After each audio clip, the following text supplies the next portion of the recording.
कैसे हैं दोस्तों। स्वागत है आपका आपके अपने YouTube channel engineering coaching centre में। हम लोग देख रहे थे कक्षा 10 का फिजिक्स, जिसका प्रथम चैप्टर था रिफ्लेक्शन ऑफ लाइट अर्थात प्रकाश का परावर्तन।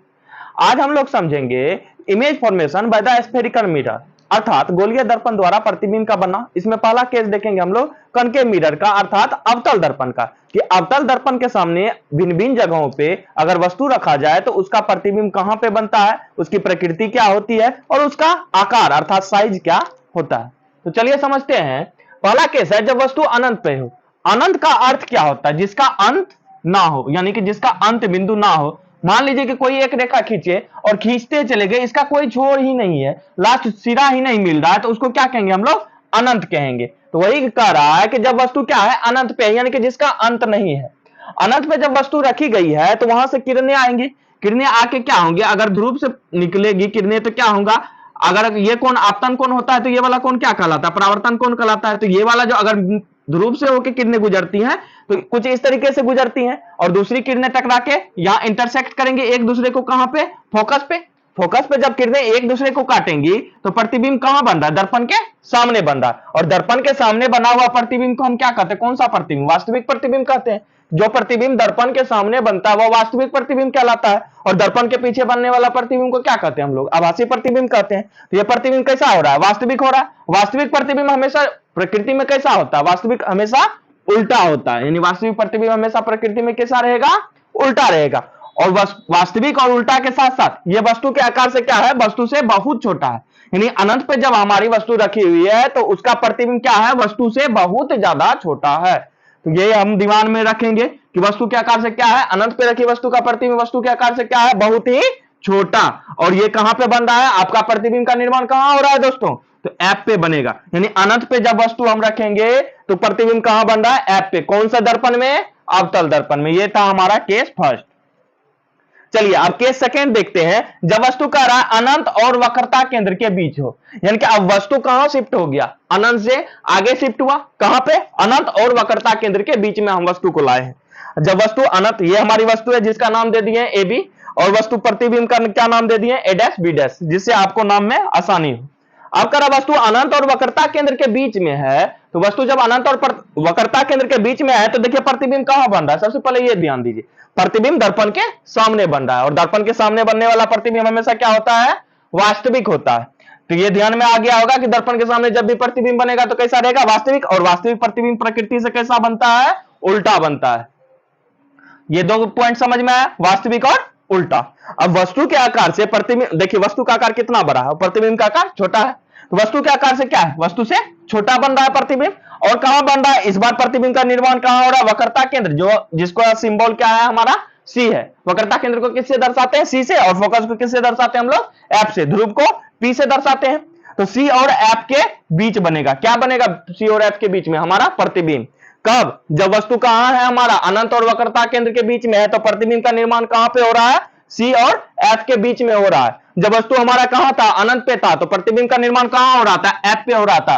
प्रतिबिंब का प्रकृति क्या था? दोनों केस में वास्तविक था, उल्टा था। पहले केस में वस्तु का साइज क्या था? बहुत छोटा था। दूसरे केस में वस्तु का साइज कितना आ गया? वस्तु से छोटा आया। चलिए अब केस नंबर थर्ड देखते हैं। जब वस्तु, अब देखिए क्या हुआ, अनंत से लाए वस्तु को कहां? अनंत और वक्रता केंद्र के पे। अब वस्तु को उठा के कहां लाए हम? वक्रता केंद्र पर।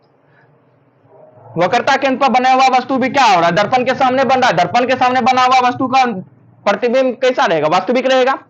वास्तविक प्रतिबिंब हमेशा क्या बनता है? उल्टा बनता है। वास्तविक प्रतिबिंब हमेशा कैसा बनता है? उल्टा बनता है। और इस बार देखिए प्रतिबिंब का साइज कितना है हमारा? वस्तु के आकार के बराबर है। यानी हम लोग जब अनंत पे वस्तु को रखे थे तो वस्तु का प्रतिबिंब क्या बना था? बहुत ही छोटा। जब अनंत और वक्रता केंद्र पे लाए जब वस्तु को, तो वस्तु का प्रतिबिंब कैसा बना? वस्तु से छोटा। अब कहां लाए हैं हम? वक्रता केंद्र पर उठा के जब वस्तु को लाए हैं तो वस्तु का प्रतिबिंब कैसा बना है? वस्तु के आकार के बराबर बना है। अब देखिए इसमें क्या था? यहां पे एफ पे बन रहा था। अनंत पे जब वस्तु था तो एफ पे प्रतिबिंब बन रहा था। अनंत और वक्रता केंद्र पे था तो प्रतिबिंब कहां बन रहा था? हमारा सी और एफ के बीच में। अब देखिए प्रतिबिंब भी आगे की ओर खिसक रहा है। जैसे जैसे वस्तु हम अनंत से लेके आगे की ओर खिसका रहे, प्रतिबिंब भी पीछे की ओर खिसक रहा है। यानी वस्तु आगे बढ़ रहा है तो प्रतिबिंब पीछे जा रहा है। अब यहां पे दोनों मिला, यानी कि वस्तु का, जहां पे वस्तु रखे थे हम सी पे, वहीं पे प्रतिबिंब भी हमारा बना।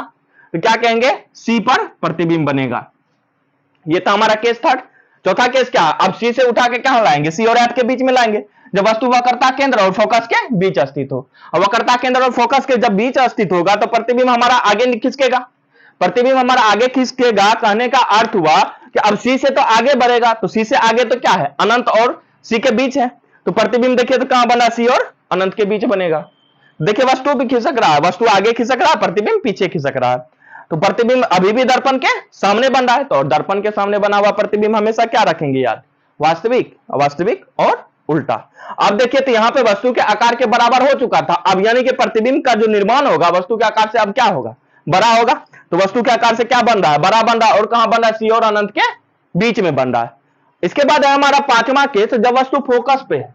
अब वस्तु को हम कहां लाए, फोकस पे। यहां देखिए वस्तु जब अनंत पे था तो प्रतिबिंब ऐसे भी याद रख सकते हैं, जब वस्तु अनंत पे था तो प्रतिबिंब कहां बना, फोकस पे। जब वस्तु फोकस पे है तो प्रतिबिंब कहां बनेगा, अनंत पे। ये भी वास्तविक और उल्टा रहेगा, और ये पांचवा केस जो है आपका, ये भी वास्तविक और उल्टा रहेगा। इसमें वस्तु के आकार से बहुत छोटा प्रतिबिंब बनेगा, ये वस्तु के आकार से बड़ा बनेगा। बस ये दोनों डिफरेंस अगर आप मिला के एक साथ याद कीजिएगा तो आपको याद करने में बहुत ही आसानी होगी।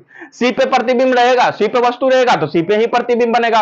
आकार क्या रहेगा, वस्तु के आकार के बराबर रहेगा। जब वस्तु को हम उठा के कहां ले जाएंगे, अनंत और वक्रता केंद्र पे ले जाएंगे, तो प्रतिबिंब हमारा कहां जाएगा, सी और एफ के बीच बनेगा। तो चलिए देखते हैं पांचवा केस, जब वस्तु फोकस पर है। अब यहां पे वस्तु हमारा जब फोकस पे है तो प्रतिबिंब खिसक के कहां चल जाएगा, अनंत पे चल जाएगा। अभी भी देखिए तो ये सारा केस कहां हो रहा है, दर्पण के सामने। तो दर्पण के सामने बना हुआ प्रतिबिंब क्या होता है, वास्तविक और उल्टा होता है, और वस्तु के आकार से क्या हो जाएगा, ये बड़ा हो जाएगा। इसके साथ ही लास्ट केस देख रहे हैं हम लोग, जब वस्तु ध्रुव और फोकस के बीच। जब वस्तु अब कहां लाए, फोकस तक आ गया, फोकस से आगे खिसकेगा, तो यहां पे क्या है, दर्पण के मध्य बिंदु को दर्पण का क्या कहते हैं हम लोग, ध्रुव कहते हैं।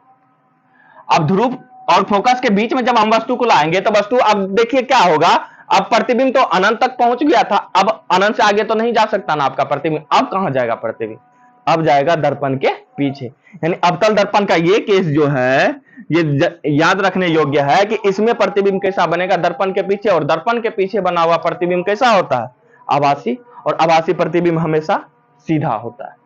दर्पण के पीछे प्रतिबिंब बना, प्रतिबिंब कैसा रहा, आभासी और सीधा। अब वस्तु से बड़ा तक यहां तक हो गया है, तो अब ये क्या होगा, वस्तु से बहुत बड़ा बनेगा, और वस्तु से बड़ा बनेगा और कहां बनेगा, दर्पण के पीछे बनेगा। देख ही रहे हैं आप लोग, दर्पण के पीछे दिखा रहे हैं, दर्शा रहा है ये इमेज को, कब, जब वस्तु कहां पे है, ध्रुव और फोकस के बीच में। अब बच्चों आप लोगों को ध्यान में आएगा कि मान लीजिए कि अगर वस्तु ध्रुव पे है तब क्या होगा। अब ध्रुव पे है, जब वस्तु अवतल दर्पण के ध्रुव पे है तो प्रतिबिंब भी कहां पर कैसा रहेगा, अब तो दर्पण के पीछे बन रहा है, तो मतलब प्रतिबिंब कैसा रहेगा, आभासी रहेगा, आभासी प्रतिबिंब हमेशा सीधा, और वस्तु के बराबर तथा कहां बनेगा, ध्रुव पर ही बनता है। यानी कि ध्रुव वाला जो प्रतिबिंब रहता है वस्तु के ध्रुव पे ही बनता है। तो ये था अवतल दर्पण से जुड़ी हुई image formation by the spherical mirror. यानी कि अवतल दर्पण द्वारा क्या था, प्रतिबिंब का अलग अलग बिंदुओं पे निर्माण, जो हम लोगों ने अच्छी तरीके से समझा। उम्मीद करते हैं आप लोग को समझ में आया होगा। अगर किसी पॉइंट को आप लोग नहीं समझे हैं तो जरूर कमेंट करें कि सर यहां पे नहीं समझे, हम और कोशिश करेंगे आपको अच्छी तरीके से समझाने का। मिलते हैं नेक्स्ट वीडियो में, धन्यवाद।